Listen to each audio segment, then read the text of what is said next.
Okay, she gone every single night. And I don't mind pushing you to ride.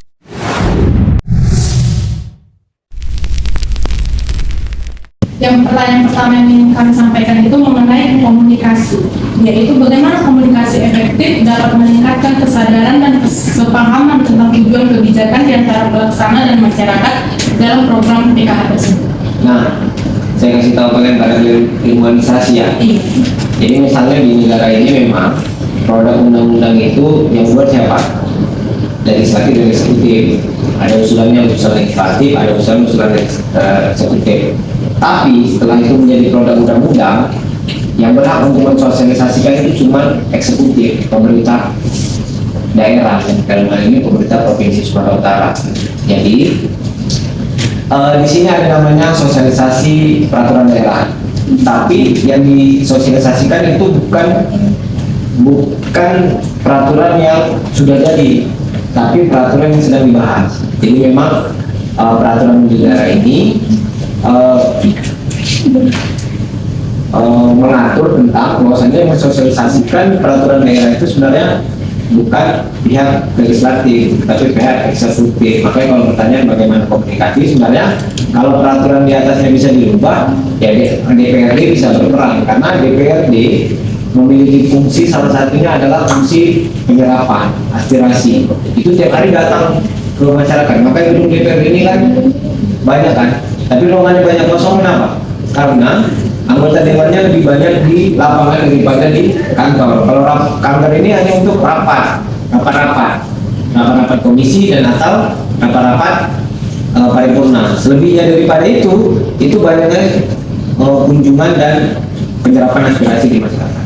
Jadi bicara komunikasi tadi, kalau bentuk komunikasi sebenarnya semua harus dilibatkan, ya, baik pihak eksekutif dan pihak legislatif. Tetapi aturan negara ini mengatur bahwasanya secara khusus yang bertugas untuk mensosialisasikan peraturan daerah atau undang-undang adalah pihak eksekutif.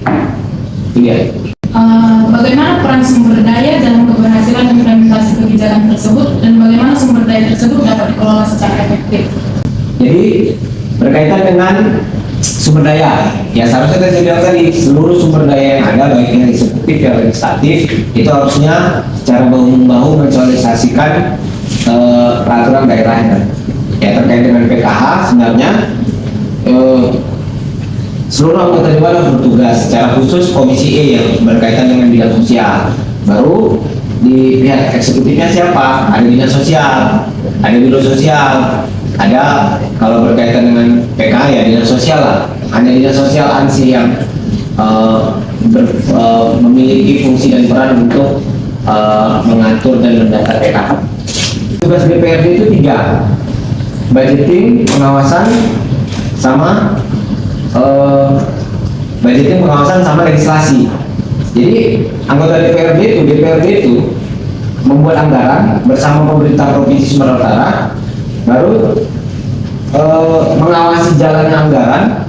Kita hari ini 15 triliun, dan membuat undang-undang. Pelaksanaan undang-undangnya itu di pemerintah provinsi. Jadi kalau DPRD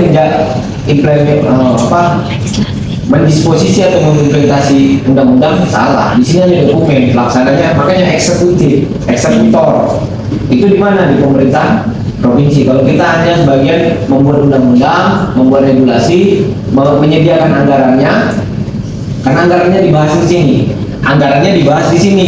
Kalau uangnya di BPKAD.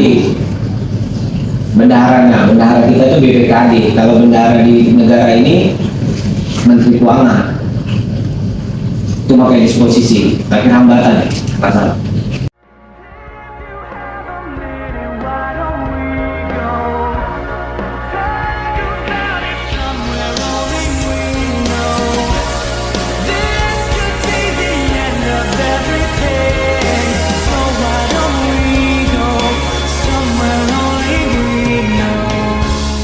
Dumekal kasih ngetoke cidori aku ora bakal wedi aku turu kali